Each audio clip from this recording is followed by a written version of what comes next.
Assalamualaikum warahmatullahi wabarakatuh. Perkenalkan, nama saya Ivan Hidayat, NIM 19 dari program studi agribisnis.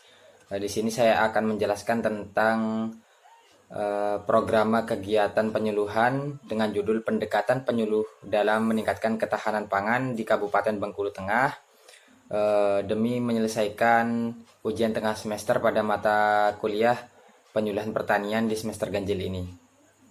Langsung saja saya akan menjelaskan. Yang pertama, yakni Provinsi Bengkulu sendiri itu memiliki peran sektor pertanian yang masih dominan dan kedudukannya sebagai perekonomian penting di Provinsi Bengkulu itu masih sulit digeser. Nah, hal ini tuh bisa dilihat dari kontribusi yang besar dari Provinsi Bengkulu Tengah ini atas hasil pertaniannya dibandingkan dengan Kabupaten Bengkulu lainnya. Tetapi di sini masih banyak masyarakat yang tidak menggunakan lahan dengan baik dan lebih memilih untuk mengkonversi lahan sawah menjadi lahan kelapa sawit, yang menyebabkan ketahanan pangan di daerah Bengkulu Tengah itu menurun. Untuk mengatasi permasalahan tersebut, dilaksanakanlah sebuah program penyuluhan pertanian yang mana disusun melalui partisipatif berdasarkan potensi wilayah dan masalah atau kebutuhan petani serta dukungan instansi di daerah tersebut. Sesuai dengan pedoman penyusunan program sendiri itu sudah tertera di Peraturan Menteri Pertanian nomor 25/OT.140/5/2009 dan Peraturan Menteri Kehutanan nomor 41 Menteri Hutan Strip 2/2010. Nah, tujuan dari program penyuluhan pertanian sendiri yakni untuk meningkatkan ketahanan pangan di Kabupaten Bengkulu Tengah. Kabupaten Bengkulu Tengah itu sendiri memiliki batas wilayah yang pertama. Di sebelah utara berbatasan dengan Kabupaten Bengkulu Utara dan Kabupaten Rejang Lebong. Di sebelah timur berbatasan dengan Kabupaten Kepahyang. Di sebelah selatan berbatasan dengan Kabupaten Saluma dan Kota Bengkulu. Dan di sebelah barat berbatasan dengan Samudra Indonesia. Penduduk di Bengkulu Tengah itu sendiri, menurut Sunaryanto 2012, Bengkulu Tengah memiliki karakteristik penduduk berstruktur muda. Komposisinya, penduduknya berbentuk piramida sempurna, yaitu persen tinggi pada kelompok anak-anak, kemudian menurun pada kelompok muda, dan semakin menurun lagi pada kelompok tua. Kondisi ini menggambarkan tingkat kelahiran yang tinggi, dibarengi oleh tingkat kematian bayi yang tinggi pula. Selanjutnya yakni kelembagaan. Nah, kelembagaan pertanian di daerah Bengkulu Tengah ini diantaranya ada Dinas Pertanian, Perkebunan dan Kehutanan. Selanjutnya, Badan Pelaksana Penyuluh Pertanian, Perikanan dan Kehutanan atau BP4K. Dan yang selanjutnya yakni Seksi Koperasi Pertanian, Aneka Jasa dan Non-Pertanian. Potensi yang dimiliki oleh Bengkulu Tengah yakni paling dominan pada sektor peternakan.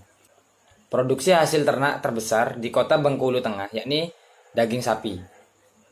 Produksinya mencapai 913,51 ton.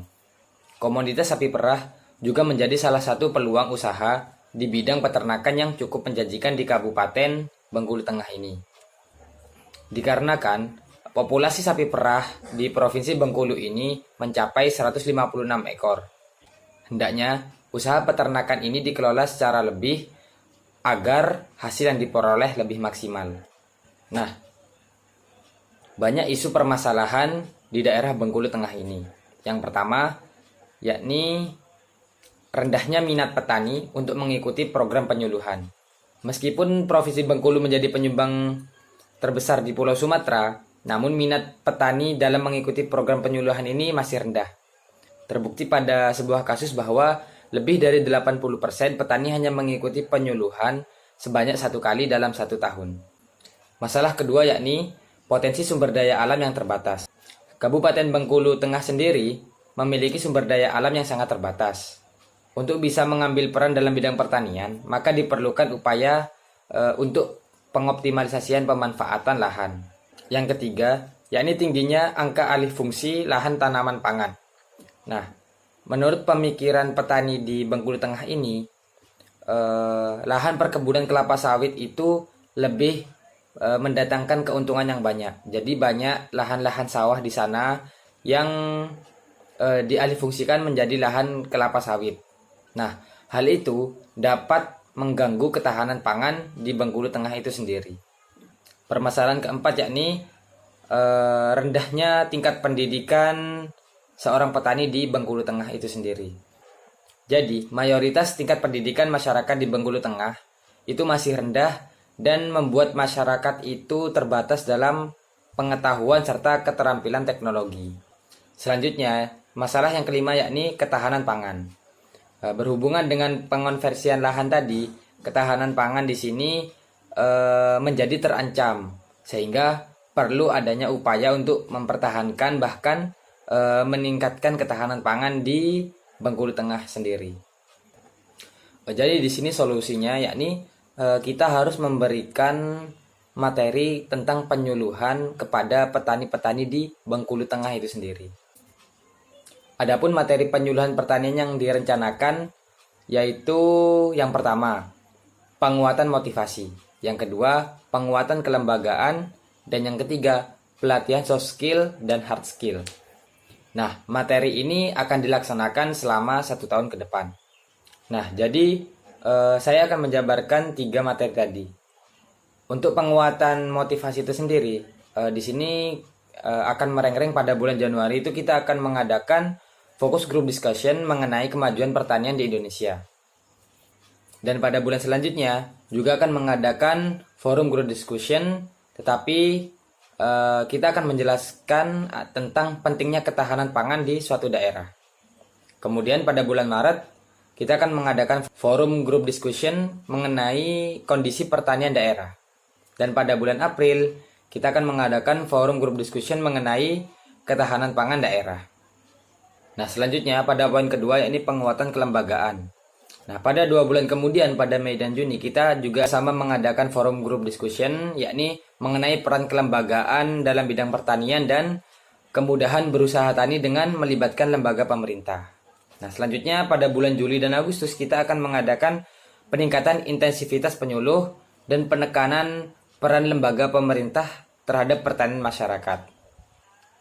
Nah, pada 4 bulan terakhir kita akan mengadakan pelatihan soft skill dan hard skill, diantaranya pelatihan model kawasan rumah pangan, penerapan teknologi larikan gugu, penerapan manajemen produksi dalam usaha tani, dan pelatihan tumpang sari. Baik, cukup sekian presentasi yang dapat saya sampaikan. Kurang lebihnya mohon dimaafkan. Wassalamualaikum warahmatullahi wabarakatuh.